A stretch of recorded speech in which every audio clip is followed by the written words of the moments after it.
Hello, it is Mac here, and today I'm talking about the new adversary mode in GT Online called Kill Quota. Now, this is a new adversary mode that was added in the GT Online today, and I want to talk about it and give my opinion on it and sort of do a review of this adversary mode. So this is a new adversary mode that is a sort of deathmatch, much like we've seen with other adversary modes, but it does have a twist with it. And that is that you will have up to 4 teams, so you can have 2 to 4 teams, and it's up to 16 players, and there's different loadouts for each team. So whoever the host is of the match, he can choose whatever loadouts there are. There are 4, and I'll talk about those later. But these loadouts are not just, one-time loadouts throughout the entire match, like, you may assume. What it actually is you start out with, generally, you start out with a high-powered weapon, sort of like an RPG, a railgun. The railgun's actually in this adversary mode if you select a few certain loadouts. And then you move on to, like, say, a minigun, or, generally very high-powered weapons that can do a lot of damage to the enemy. And you start out with these, and then as you get more kills, and as your team gets more kills, what happens is you start to go into more challenging weapons. So just taking the loadout 1, for example, I'm just going to go through that real quick.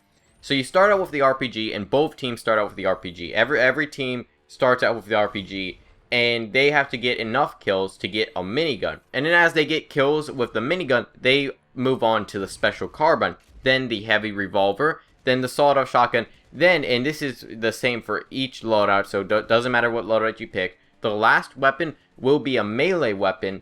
And I think it's always an insta-kill melee weapon, and whoever gets that kill with the melee weapon will win the match. So it's very much a lot like, sort of a reverse version of gun game. So if you ever played like a gun game sort of game mode from, any other game, whether it's Call of Duty, Counter-Strike, whether you played it in, say, Battlefield. And there's a lot of games that have, gun game type game modes.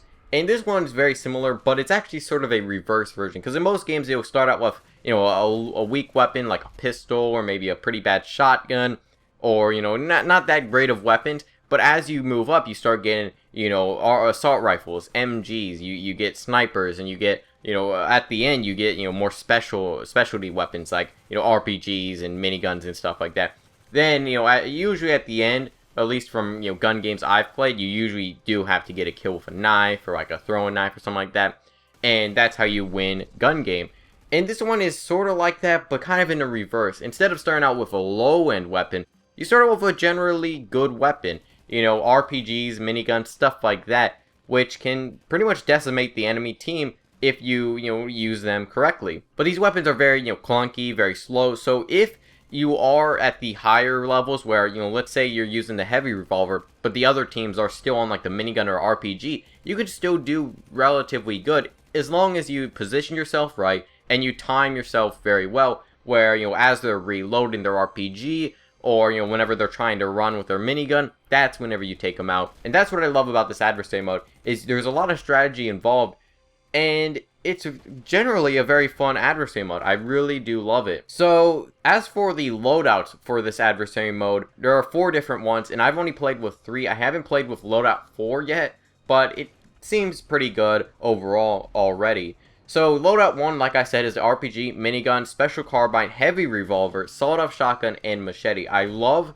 the heavy revolver in this loadout and it's just so much fun to use. I love that. It's definitely very difficult to use as well, though. So loadout 1's pretty good, but the problem with having these explosive weapons at the start is the amount of screen shake that you have. You have so much screen shake, it's very difficult to aim, especially, whenever it's just at the start and both teams have these weapons. Pretty much all of the loadouts have at least one type of explosive weapons. Some even have 2, and that is one problem. I would like if Rockstar could tone that down in the future. Maybe, make it sort of, let just less screen shake whenever you are on those explosive weapons, because it does kind of get annoying.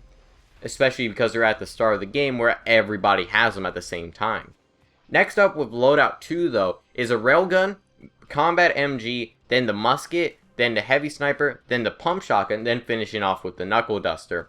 And this one's generally very, sort of one-shot kill weapons, aside from the combat MG. I don't know why the combat MG's in there. Also, if it's gonna go from sort of high-powered weapons to low-powered weapons, why is it railgun, then, you have the musket before the heavy sniper. Why not have the heavy sniper before the musket? Maybe that's just me, but I feel like that's how it should go. Because the heavy sniper is not only better at range, but it's much easier to use, and has 6 rounds in the magazine compared to the musket with only 1. Next up with Loadout 3, which is probably my favorite, because it's not exactly a super powerful weapon at the start, then you go down to like very low powered weapons. It's actually generally pretty even. And this one uses a lot of lowriders weapons and bikers weapons. So some very neat weapons that you don't see used too often on ground. So you got the sweeper shotgun, which is the starting weapon. Then you got the compact rifle. Then you move on to the mini SMG. Then you go to the compact launcher. And then you go to the double barrel shotgun and the pull kill. Generally, all these weapons are pretty good. Aside from maybe the double barrel shotgun, that weapon's pretty difficult to use, especially whenever everybody has a compact grenade launcher. If you're in the lead and you have the double barrel shotgun, whenever everybody else has other weapons. But that's probably still my favorite. Loadout 3 is very fun to use. And in Loadout 4 is the RPG, then the railgun, then the heavy shotgun, advanced rifle, then the AP pistol, then you finish off with the knife. And this one I have not played with, but it seems very similar to Loadout 1. A little bit different, you basically just exchange the minigun for the railgun, and you're about the same with that. That one's probably the easiest, though. A lot of those weapons are very easy to use, aside from maybe the railgun, because not many people are used to that, because it's not in online, aside from like certain adversary modes and stuff like that. But anyways, those are the loadouts, and overall, I think that this is one of the best adversary modes in the game. I genuinely believe that. I think it's a very good adversary mode. I love it. The maps are very good.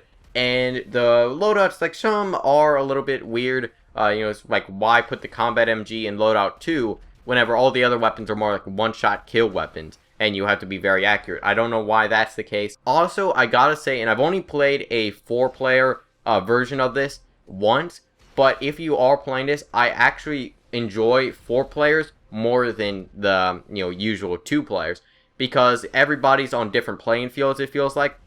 Whenever you have 2 teams, especially if they're like even matched teams, it feels like you're always using the same weapons against each other. Sometimes you may get a lead, but they'll eventually catch up to you. But if you play with 4 teams, you've got a lot more sort of variety in weapons that are used at the same time. So I love that. And it's also a lot more intense because you have less teammates to rely on. Also, one other thing is I would have liked maybe a free-for-all version of this adversary mode. I don't know how much I enjoy having teammates. Like, I kind of like it, but at the same time, I feel like a free-for-all may have been a little bit more fun. And that would have just been something nice to check out and, try and test it out and see what it's like. Anyways, some more thoughts in the comments. What are your thoughts on this new adversary mode? Do you like it? Do you not? What's your favorite loadout and your favorite map? Let me know your thoughts on that in the comments. Hope you enjoyed the feedback. So, I'll see you guys in the next video.